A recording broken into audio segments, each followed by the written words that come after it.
Hello विद्यार्थियों, मैं रोशन कुमार आप सभी को रोशन कोचिंग सेंटर में स्वागत करता हूं। आज हम लोग प्रीवियस ईयर क्वेश्चन 2025 का सेट कोड एफ का जो हम लोग बना रहे थे सब्जेक्टिव क्वेश्चन, उसको हम लोग आज आगे बढ़ाएंगे। ठीक है, क्वेश्चन नंबर 11 तक हम लोग पिछले वीडियो में देख लिए थे। अब क्वेश्चन नंबर 12 से हम लोग देखेंगे। क्वेश्चन नंबर 12 है, किसी त्रिभुज PQR में दो बिंदु S और T भुजाओं PQ तथा PR पर क्रमशः इस प्रकार है कि PS बटा SQ बराबर PT बटा TR था कोण PST बराबर कोण PRQ, तो सिद्ध करें कि त्रिभुज PQR एक समद्विबाहु त्रिभुज है। ठीक है, तो पहले इसका डायग्राम बनाते हैं। क्या बोल रहा है, किसी त्रिभुज PQR में PQR, ठीक है, PQR में क्या है, दो बिंदु S और T भुजाओं PQ से PR पर है, यानी एक बिंदु PQ पर होगा, एक PR पर होगा, और क्या है समांतर, वो बिंदु का नाम है S और T। ठीक है, इस प्रकार है कि PS बटा SQ, PT बटा TR और कोण PST यानी ये कोण बराबर कोण PRQ ये वाला कोण। ठीक है, तो सिद्ध करेंगे त्रिभुज PQR एक समद्विबाहु। हमको सिद्ध करना है कि ये जो त्रिभुज दिया हुआ है यह एक समद्विबाहु त्रिभुज है। ठीक है, पहले दिया हुआ क्या क्या लिख लेते हैं। क्वेश्चन नंबर 12 सोल्व कर रहे हैं। दिया है, क्या क्या दिया है कि PS बटा SQ PT बटा TR, और दिया है, क्या दिया है, कोण PST बराबर कोण PRQ। और सिद्ध क्या करना है, सिद्ध करना है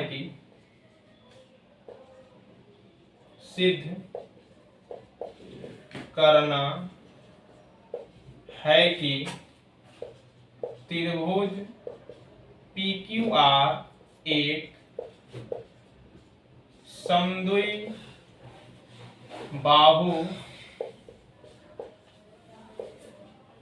त्रिभुज। ठीक है, तो इसको हम पहले प्रमाण देते हैं सिद्ध करने के लिए। क्या क्या प्रमाण है हमारा दिया हुआ है, क्या, PS बटा SQ बराबर PT बटा TR। जब PS बटा SQ होगा और PT बटा TR तो क्या होगा, ST समांतर QR, किसके, तो एक प्रमेय होता है थेल्स प्रमेय के विलोम से, थेल्स प्रमेय के विलोम से। ठीक है, और हमको दिया हुआ है क्या, कोण PST बराबर कोण PQR दिया हुआ है, कोण PST बराबर कोण PQR, PST और कोण PRQ, PQR नहीं दिया है, PRQ। अगर इसको हमको बराबर करना होगा तो क्या करना होगा, हम लोग जानते हैं कि जब समांतर रेखा को काटती है तो ये कोण और ये कोण को क्या बोलते हैं, संगत कोण बोलते हैं। कौन सा कोण, संगत कोण। ये कोण और ये कोण कौन सा कोण होता है, संगत कोण। तो उसी कोण से ये कोण और ये कोण क्या होगा, एक दूसरे के बराबर। कोण PST बराबर PQR क्या होंगे, बराबर किससे, संगत कोण से। और कोण PST बराबर कोण PRQ, यानी ये कोण और ये कोण, कोण PRQ ये दिया है क्वेश्चन में, PST PRQ। ठीक है, तो अगर ये PST ये इसके बराबर है, PST और इसका दोनों बराबर थे, दोनों बराबर हो जाएगा, इसलिए कोण PQR बराबर कोण PRQ, PQR और PRQ। अगर ये कोण और ये कोण बराबर है तो क्या होता है, समान कोण के सम्मुख भुजा समान होते हैं, समान कोण के सम्मुख भुजा बराबर होते हैं। इसलिए क्या होगा, ये क्या है, समान कोण है इसके, तब पी क्यू आर के समभुजा कौन है, पी आर, और पी आर क्यू इसके समभुजा कौन है, पी क्यू। और जब पी आर और पी क्यू होगा, इसमें किसमें होता है, समद्विबाहु त्रिभुज में। दो भुजा किसमें बराबर होता है, तो समद्विबाहु त्रिभुज में। इसलिए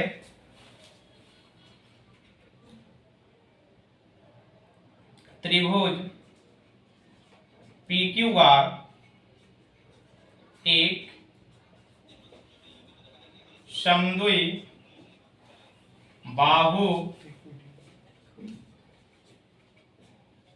त्रिभुज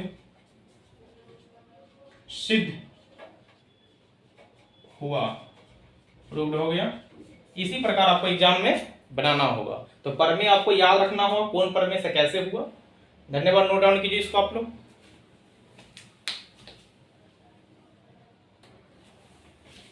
तो आप लोग ये नोट डाउन कर लिए होंगे, इसको हम लोग मिटाएंगे और आगे देखेंगे क्वेश्चन नंबर 13।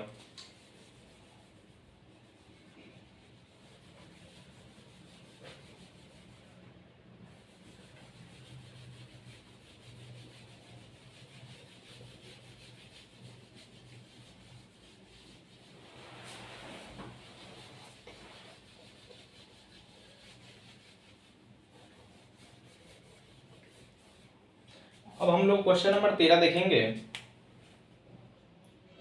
और क्वेश्चन नंबर 13 बोल रहा है ए बी बराबर ए सी वाले एक समद्विबाहु त्रिभुज एबीसी की बढ़ाई गई भुजा सीबी पर स्थित ई एक बिंदु है। यदि एडी लंब बीसी और ईएफ लंब एसी है तो सिद्ध करें कि एबीडी त्रिभुज एबीडी समरूप त्रिभुज ईसीएफ है। ठीक है, तो एक त्रिभुज है, ठीक है, वो कैसा त्रिभुज है, तो ए बी बराबर ए सी वाला समद्विबाहु है, यानी कि ए यहां होगा, बी यहां होगा और सी यहां होगा।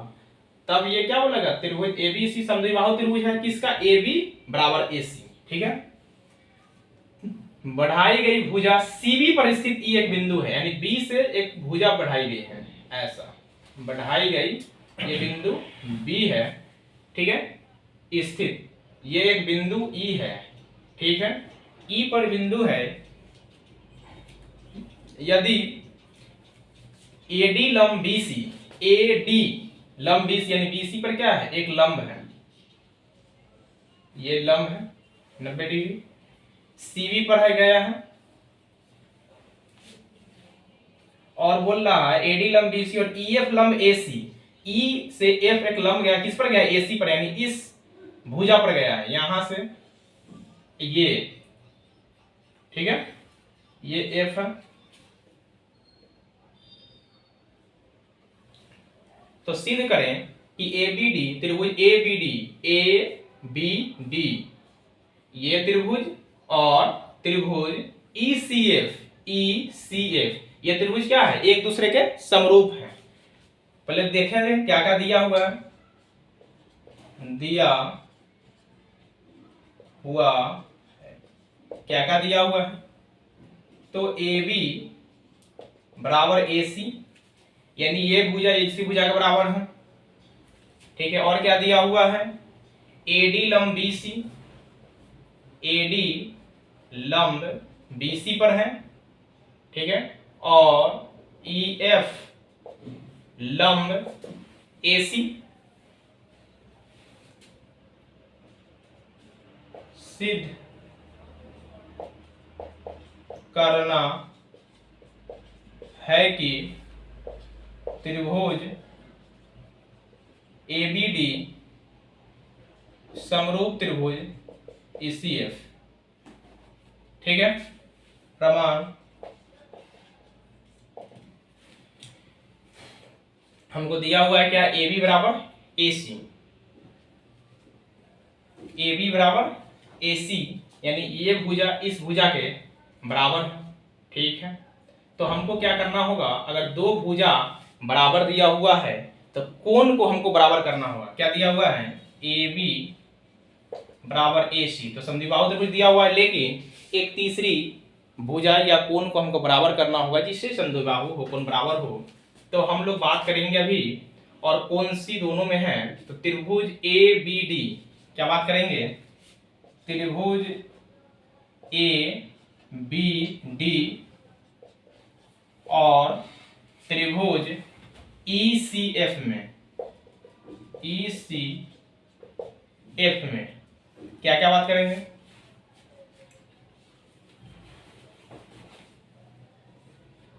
कोण डी बराबर कोण एफ। ऐसा क्यों, क्योंकि कोण ए डी बी, क्योंकि कोण ए डी बी बराबर कोण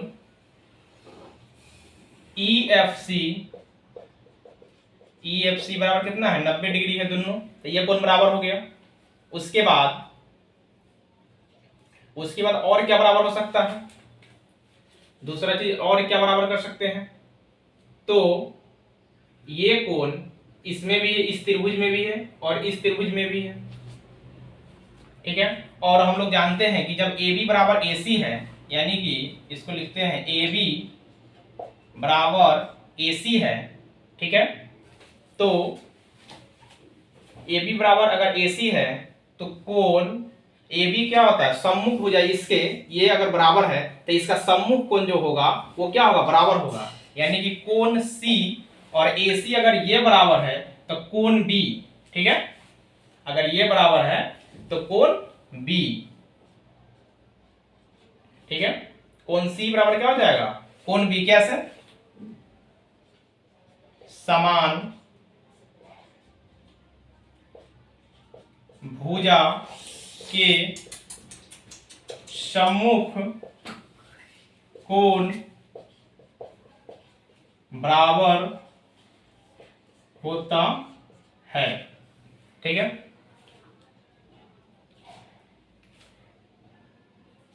तो ए समरूपता से, यानी एक ये कोण और ये कोण ए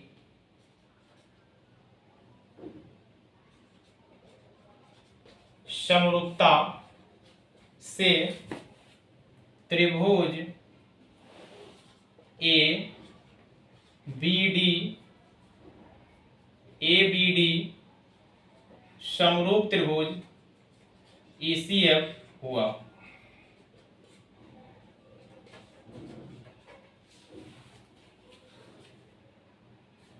से सिद्ध हुआ।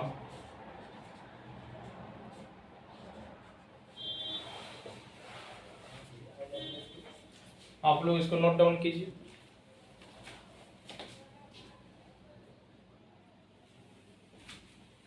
आप लोग क्वेश्चन नंबर 13 नोट डाउन कर लिए होंगे। अब हम लोग क्वेश्चन नंबर 14 को देखेंगे। क्वेश्चन नंबर 14 है कि एक त्रिभुज एबीसी की भुजाएं AB और BC तथा माध्यिका AD एक अन्य त्रिभुज PQR की भुजाओं PQ और PR तथा माध्यिका PM क्रमशः समानुपाती है तो सिद्ध करें कि त्रिभुज ABC समरूप त्रिभुज PQR। ठीक है, क्वेश्चन नंबर 14 को हम लोग बना रहे हैं। क्या बोल रहा है कि त्रिभुज ABC की भुजाएं, त्रिभुज एक ABC होगा, ठीक है, एक त्रिभुज ABC होगा ABC और एक त्रिभुज PQR PQR। ठीक है, बोल रहा है कि AB और BC, ठीक है, माध्यिका AD है। माध्यिका क्या है? AD। माध्यिका का मतलब होता है कि जिस भुजा पर बोल रहा है उस भुजा को आधे आधे में बांट देता है। ठीक है, बांट दिया, ये AD हो गया। BC पर है। फिर बोल रहा है कि त्रिभुज PQR में PQ और PR तथा माध्यिका PM यानी कि यहाँ, लेकिन यहाँ PM जो PR पर नहीं है, ये किस पर है? QR पर है। तो यहाँ क्या होगा? Q होगा। ये क्वेश्चन गलत है, यहाँ Q होगा, P की जगह पर हो गया। तथा माध्यिका PM हो गया। तो क्रमशः समानुपाती है तो सिद्ध करें कि त्रिभुज ABC समरूप त्रिभुज PQR, यानी ये त्रिभुज इस त्रिभुज का क्या है? समरूप है। ठीक है, बनाते हैं हम लोग क्वेश्चन। दिया हुआ है, क्या क्या दिया हुआ है, और हमको सिद्ध क्या करना है,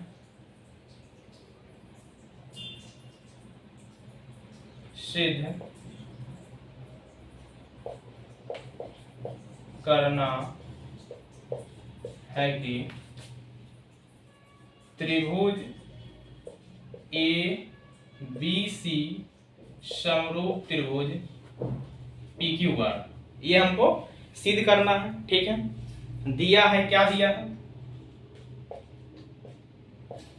ए बी बटा बी सी, क्या है, ए बी और बी सी बराबर है, तो ए बी बटा पी क्यू, यानी ये भुजा इसके बराबर होगा, और ए बी बटा पी क्यू बी सी बटा क्यू आर, बी सी बटा क्यू आर, ठीक है, ए डी बटा पी एम, ये क्या है, एक दूसरे का क्या है, माध्यिका है, ये भी बराबर है, एक दूसरे के बराबर है। ठीक है, तो इसको हम ऐसे भी लिख सकते हैं,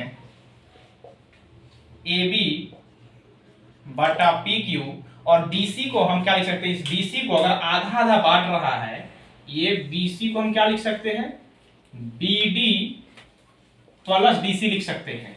क्यों, और इसको हम लिख सकते हैं बीसी प्लस बीसी। क्यों, क्योंकि जो बीडी है ना, बीडी वो डीसी के बराबर है, क्योंकि जब भी माध्यिका होता है तो भुजा को आधे आधे में बांट देता है। ठीक है, तो हम यहां लिख सकते हैं बीसी को लिख सकते हैं 2, इसको लिखेंगे 2 बीडी, बीडी प्लस बीडी बराबर 2 बीडी, ये हो जाएगा 2 बीडी। हम क्यू आर को क्या लिख सकते हैं, क्यू आर बराबर Q M plus M R, और जो क्यू एम होगा वो एम आर के बराबर होगा, इसलिए Q M plus Q M किसके बराबर, क्यू आर के, तो क्यू आर किसके हो जाएगा बराबर, 2 क्यू एम के, तो यहां लिख सकते हैं 2 क्यू एम ए डी बटा पी एम, ये कैंसिल हो जाएगा, क्या हो जाएगा, ए बी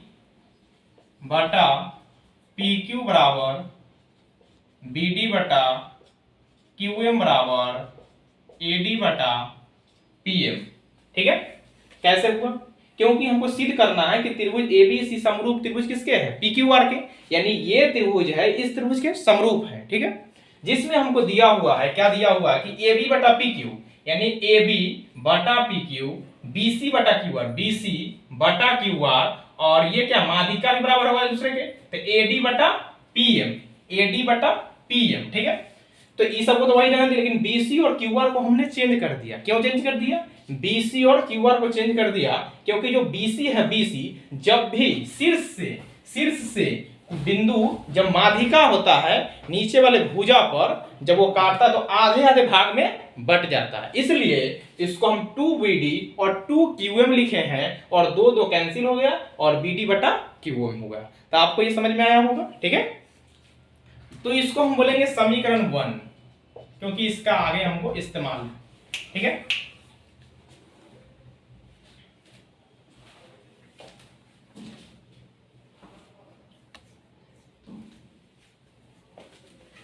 ठीक है, अब हम लोग देखेंगे त्रिभुज, क्योंकि हमने देख लिया, क्या देख लिया कि एक भुजा ये, इसमें ये भुजा, इसमें ये और इसमें ये, यानी 2 भुजा बराबर है।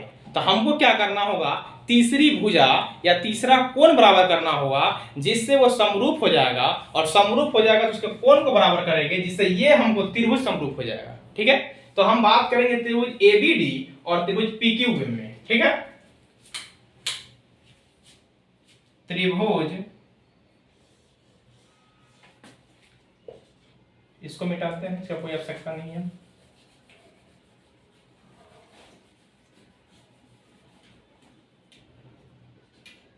त्रिभुज ए बी डी और त्रिभुज पी क्यू एम में कौन कौन त्रिभुज की बात हो रही है, ये त्रिभुज की और ये त्रिभुज की बात हो रही है। ठीक है, ए बी डी और पी क्यू एम में क्या हुआ, ए बी बटा बी डी, ए बी बटा बी डी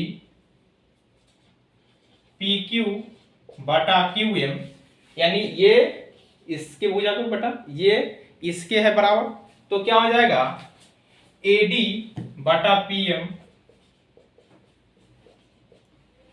ए डी बटा क्या हो जाएगा बी डी बटा क्यू एम, ए डी बटा पी एम, तो ये क्या होगा एस एस एस एस समरूपता से त्रिभुज ए बी डी समरूप त्रिभुज पी क्यू एम, कौन कौन त्रिभुज हो गया, ए बी डी और पी क्यू एम एक दूसरे के क्या हो गया समरूप, ठीक है। क्यों, क्योंकि ए बी बटा B D P A D बटा पी एम और बी डी बटा क्यू एम बराबर है, और तीनों क्या है एक भुजा है, ये भुजा ये भुजा ये भुजा ये भुजा ये भुजा ये भुजा, एस एस यानी साइड साइड साइड भुजा भुजा भुजा से समलैंगिक, तीनों बराबर है एक दूसरे के, ठीक है। तो अब हमको क्या करना है, अगर ये बराबर हो गया तो ये कोण भी तो बराबर होगा, ये कोण भी तो बराबर होगा, कौन कौन, तो कोण ए बी डी बराबर कोण पी क्यू एम, कोण पी क्यू एम, यानी कि कोण बी बराबर कोण क्यू, क्यों, जब एक दूसरे के समरूप होते हैं तो वो उसका जो कोण होता है वो भी एक दूसरे के क्या होते हैं बराबर होते हैं, ठीक है। इसलिए कोण बी बराबर कोण क्यू हो जाएगा। अब हम बात करेंगे त्रिभुज एबीसी और त्रिभुज पी क्यू आर में, त्रिभुज ए बी सी और त्रिभुज पी क्यू आर में, यानी अब पूरे त्रिभुज की बात करेंगे A B C P Q R. अब इसको हमको क्या करना है, समरूप करना है, तो इसको समरूप करने के लिए क्या होगा, ए बी बटा पी क्यू,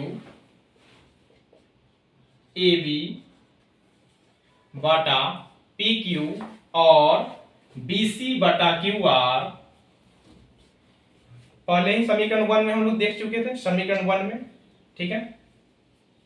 बी सी बटा क्यू आर लिखिए या बी डी बटा क्यू एम, क्योंकि ये इसका ये भी तो बराबर है, या हम बी सी बटा क्यू आर भी लिख सकते हैं, क्योंकि हमको पता है कि बी सी बटा क्यू आर क्या है, बराबर ए बी एक प्रकार का क्या है भुजा है, बी सी बटा क्यू आर। और अभी हमने ज्ञात किया है कि ये वाला कोण ये कोण के बराबर है, कोण बी बराबर कोण क्यू, तो क्या है दो भुजा बराबर है और एक कोण बराबर है, तो एस ए एस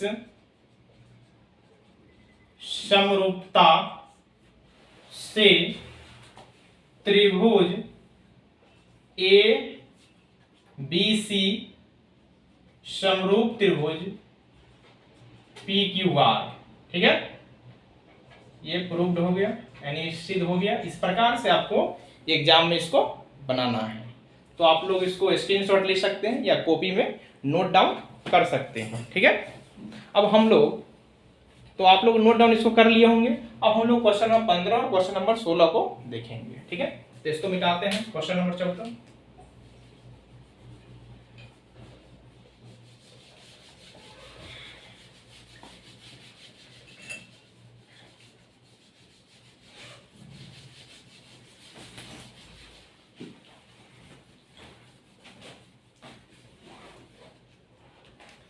तो हम लोग क्वेश्चन नंबर 15 को देखेंगे।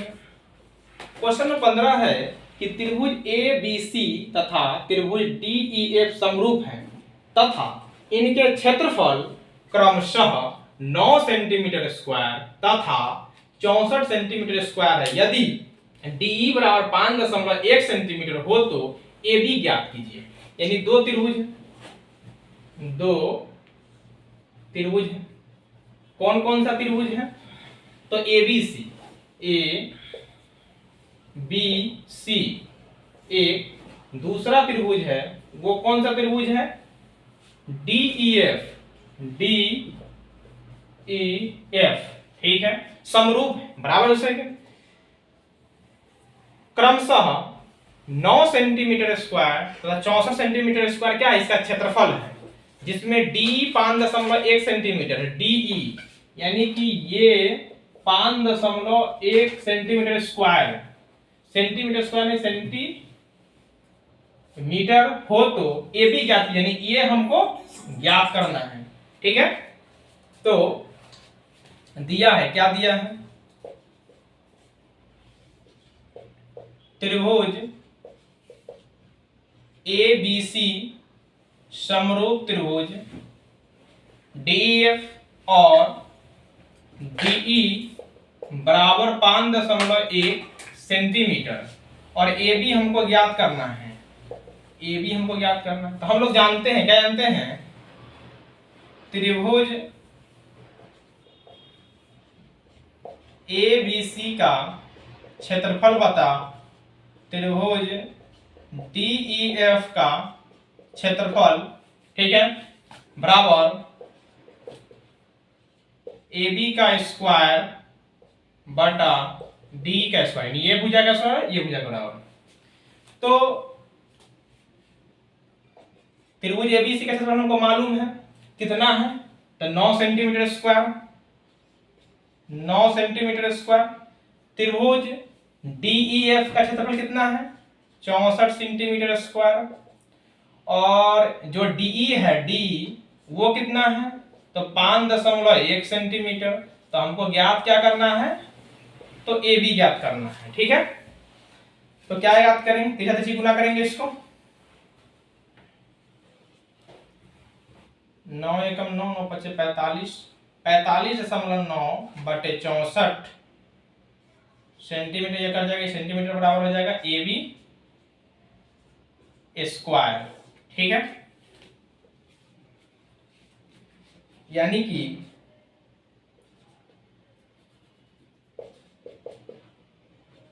ए बी स्क्वायर बराबर हो जाएगा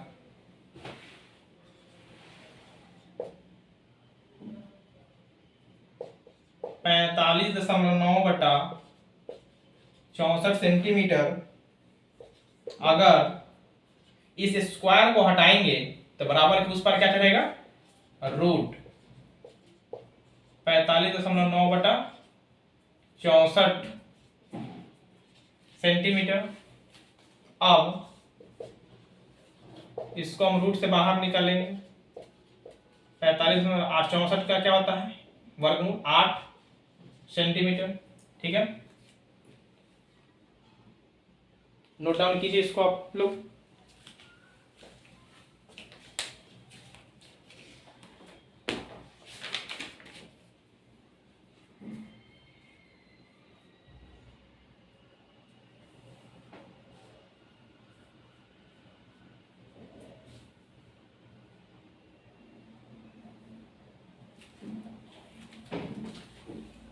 आप लोग इसको नोट डाउन कर लिए होंगे। ठीक है, एक बार और समझ लेते हैं इसको। त्रिभुज एबीसी का क्षेत्रफल त्रिभुज डीईएफ का क्षेत्रफल होता है ए बी स्क्वायर बटा डी स्क्वायर, ये भुजा का स्क्वायर, ये भुजा का स्क्वायर। ठीक है, जिसमें एबीसी का क्षेत्रफल हमको मालूम है 9 सेंटीमीटर स्क्वायर है, त्रिभुज डीईएफ का क्षेत्रफल 64 सेंटीमीटर स्क्वायर है। ठीक है, डीई 5.1 है, लेकिन यहाँ क्या स्क्वायर है, तो ये भी 5.1 का स्क्वायर हो जाएगा। ठीक है, तो 5.1 का स्क्वायर करेंगे, यानी 5.1 गुने 5.1, 1 5 5 10 0 1 25 से 26, यानी 26.01 आएगा। क्या आएगा, 26.01 आएगा।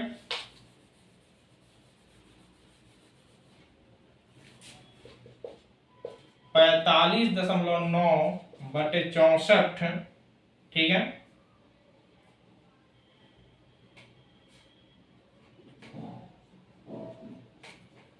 पैतालीस 45.9 बटे 64 ए बी स्क्वायर बटे 26.01, इसका स्क्वायर छोटा इसका स्क्वायर करेंगे तो हम लोग क्या कर सकते हैं, 45.9 गुने 26.01 बटा 64 ए बी स्क्वायर। अब क्या करेंगे, इसका स्क्वायर हटाएंगे तो रूट आएगा, 45.9 गुने 26.01 बटा 64 बराबर AB। क्या हो जाएगा? AB। तो हम लोग इसको गुना करेंगे, इसको वर्गमूल निकालेंगे। इसको और क्या लिख सकते हैं? तो 45.9 को 26.1 से गुना कर देंगे, ठीक है। तो गुना करके बाहर निकालेंगे।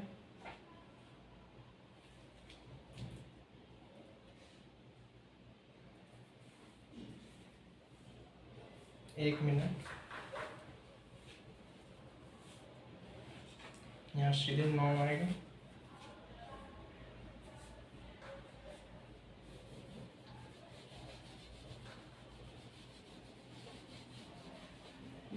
कल से इंग्लिश पढ़ाएंगे।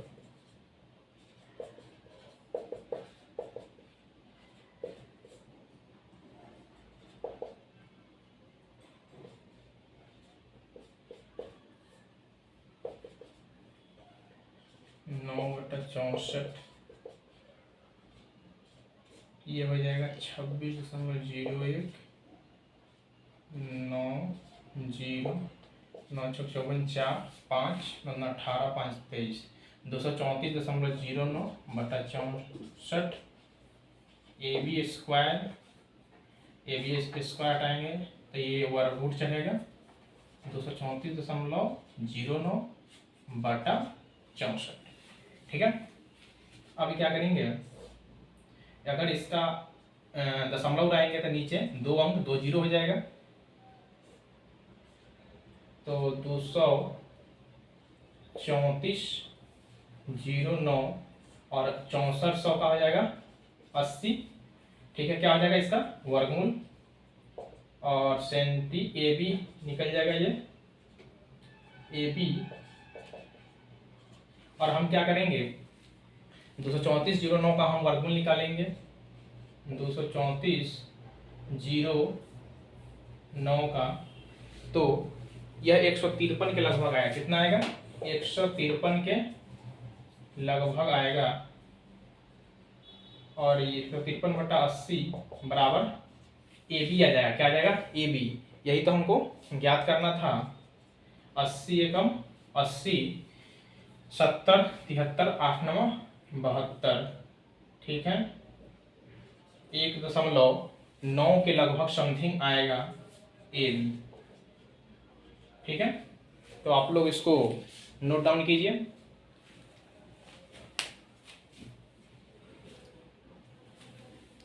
आप लोग इसको नोट डाउन कर लिए होंगे। अब हम लोग क्वेश्चन नंबर 16 को देखेंगे।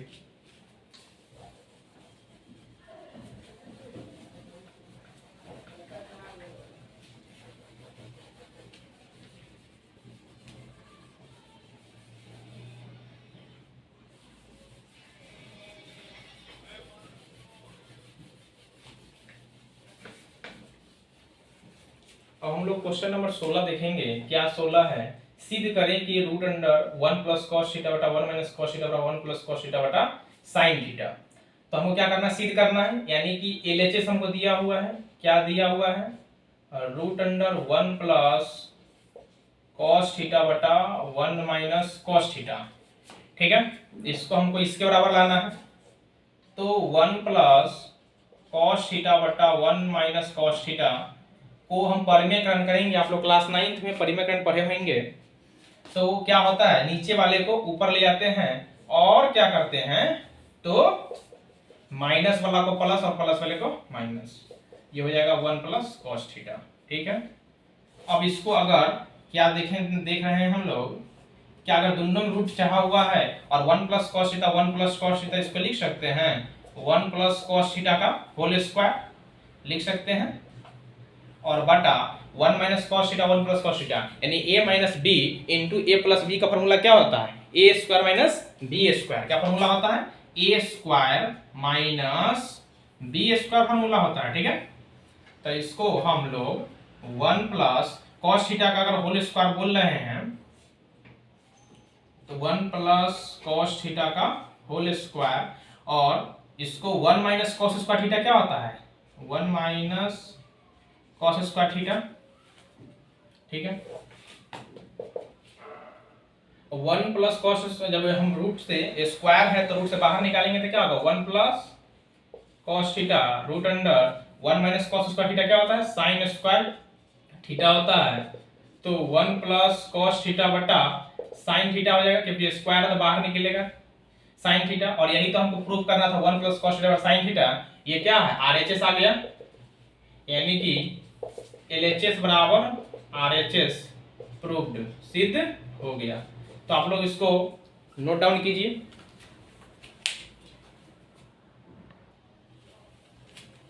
आप लोग नोट डाउन कर लिए होंगे। अब हम लोग क्वेश्चन नंबर 17, 18, 19 को देखेंगे। क्वेश्चन नंबर 17 है, सिद्ध करें कि tan 9 degree into tan 27 degree is equal to cot 63 degree and cot 81 degree. ठीक है, यानी कि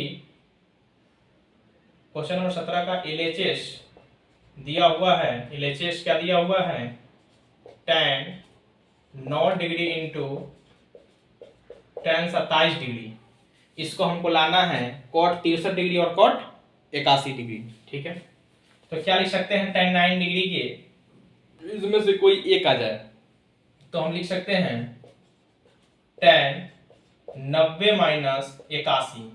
तो बोलो सर जी आप ऐसा ही काहे लिखें, 9 लाने के लिए तो बहुत चीज कर सकते हैं, हम 100 में से भी घटा देंगे तो आ जाएगा बहुत सारे आंसर, लेकिन हमको देखना होता है कि हमको लाना क्या है। ठीक है, उसके अनुसार से, क्यों, क्योंकि 90 में से 81 घटाएंगे तो क्या आएगा 9, और एक फार्मूला बन गया कि tan 90 माइनस थीटा क्या होता है cot थीटा, तो tan 90 माइनस 81 क्या हो जाएगा cot 81, cot 81 हमको लाना था इसलिए ऐसा किए हैं। अब हम tan 27 को क्या लिख सकते हैं, तो tan 90 माइनस 63, क्यों कि 90 में से 63 घटाएंगे 27 आएगा, हमको लाना है 63 यहाँ। ठीक है, तो हम लोग जाते हैं tan 90 minus theta into cot theta, तो tan 90 माइनस 81 इंटू क्या हो जाएगा cot 81 into cot 63, tan 63 into cot 63, तो इसको भी हम लिख सकते हैं cot 63 इंटू cot 81 डिग्री। ठीक है, यही तो हमको लाना था, ये आरएचएस आ गया, एलएचएस बराबर आरएचएस आ गया, प्रूव्ड, यही हमको सिद्ध करना है। ठीक है, अब क्वेश्चन नंबर 18 देखते हैं।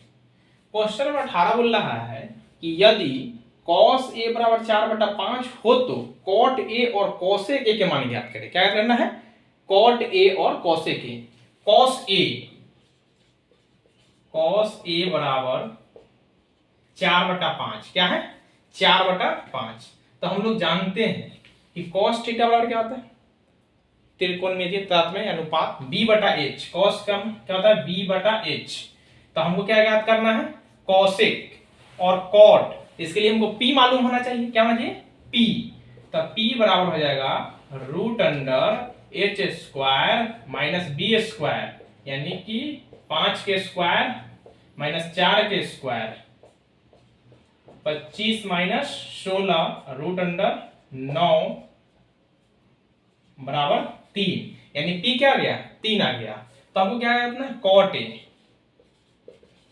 tan का होता है p बाई b, तो इसका उल्टा हो जाएगा cot a का हो जाएगा b बाई p, और b का मान कितना है b का मान 4 है और p का मान कितना निकाले हैं 3, तो cot a का मान कितना हो जाएगा 4/3। अब हमको क्या निकालना है cosec a निकालना है, sin का क्या होता है p/h, तो cosec का उल्टा उल्टा हो जाएगा h/p, तो h का मान कितना है 5 और p का मान कितना है 3, 5/3 निकल गया। तो क्वेश्चन नंबर 18 बन गया। अब क्वेश्चन नंबर 19, एक 7 मीटर लंबी सीढ़ी दीवार के साथ 30 डिग्री का कोण बनाती है। दीवार पर उस बिंदु की ऊंचाई ज्ञात करें जहां सीढ़ी दीवार को स्पर्श करती है। तो आप लोग तो खूब सीढ़ी चढ़ते होंगे, तो कुछ वैसा सीढ़ी चढ़ते होंगे बांस वाला सीढ़ी, तो क्या हुआ किसी दीवार के सहारे आया हुआ रहता है, तो किसी एंगल बनाते हुए रहता है। मान लीजिए कि यह एक दीवार है, यह एक दीवार है, ऐसा कोई दीवार है, ऐसा कोई दीवार है, यहां से सीढ़ी अराया हुआ है। ठीक है, और ये भूमि है, यहां से कोई कोण बना रहा होगा ना, वही क्वेश्चन है, तो इसको हमको सोल्व करना है। तो इसके लिए हम क्वेश्चन नंबर 17 को मिटाते हैं, फिर देखते हैं।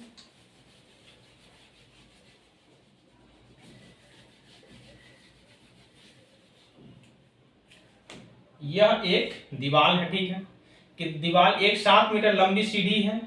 सीढ़ी कितना लंबा है? तो 7 मीटर है। दीवार के साथ 30 डिग्री कोण है। दीवार ये है तो इसके साथ बनाएंगे 30 डिग्री कोण, यानी ई वाला कोण 30 डिग्री है। बनाती है दीवार पर उस बिंदु की ऊंचाई ज्ञात करें जहां सीढ़ी दीवार को स्पर्श करता है, यानी कि हमको ये ज्ञात करना है। ए बी सी ये कितना है? तो 7 मीटर लंबा है, ठीक है। क्वेश्चन नंबर 19 को हल कर रहे हैं, यानी कि हमको ए बी मालूम है। ए बी बराबर 7 मीटर और हमको ज्ञात क्या करना है? ए सी। ए सी हमको मालूम नहीं, ए सी हमको ज्ञात करना है, ठीक है। तो हम कैसे ज्ञात करेंगे? अगर ये मालूम है हमको ये निकालना है, ठीक है। तो इसके लिए हमको क्या मालूम होना चाहिए? कौन कौन का बन रहा है इसमें? तो क्या बन रहा है? ये क्या है? एच है। क्या है? एच है। और ये क्या है? पी है। लेकिन अगर एंगल यहां बनता तब पी होता, ये बी होता, लेकिन एंगल यहां बन रहा है तब पी ये होगा, ये बी होगा। जहां एंगल बनता है उसके सामने वाला कोण क्या होता है? भुजा पी होता है, यानी परपेंडिकुलर, ठीक है, लंब। तो हम लिखेंगे ये और ये क्या, ये अभी इसके लिए क्या हो जाएगा? पी। ये हो जाएगा बी, यानी कि बेस, आधार। तो क्या एच और बी का रिलेशन क्या होता है? Cos theta. तो कॉस 30 डिग्री बराबर क्या हो जाएगा? बी बटा एच। और कॉस 30 यानी बी बटा एच, यानी बी क्या है? एसी है, ठीक है, एसी है। और एच क्या है? एबी है, एबी है। और कॉस 30 यानी साइन 60 के बराबर होगा, और साइन 60 का मान होता है √3/2। और एसी हमको ज्ञात ही करना है, और एबी हमको मालूम है कितना है? तो 7 मीटर है। तो क्या हो जाएगा? 7√3/2 क्या हो जाएगा? एसी। क्या हो जाएगा? एसी, ठीक है। कितना हो जाएगा? 7√3। तो हम लोग जानते हैं कि √3 का मान कितना होता है? 1.732। √1.732 होता है। तो 7 गुने 1.732/2 किसका मान हो जाएगा? एसी का मान हो जाएगा, ठीक है। गुना कर देंगे, 7 गुना एसी बराबर 7 गुना 14, 17 21, 1 22, 7 49, 2 51, 1 5 7 5 12, 1 2 3 12.124/2। एसी बराबर हो जाएगा 2 6 12.062, यानी कि ये जो हो जाएगा कितना हो जाएगा? 6.062 मीटर। क्यों हो जाएगा? क्या निकालना था हमको? दीवार पर उस बिंदु की ऊंचाई ज्ञात करें जहां सीढ़ी दीवार को स्पर्श करती है। तो लिखेंगे सीढ़ी दीवार पर भूमि से 7 मीटर ऊंची बिंदु पर स्पर्श करती है, स्पर्श करती है। तो आप लोग इसको नोट डाउन कीजिए।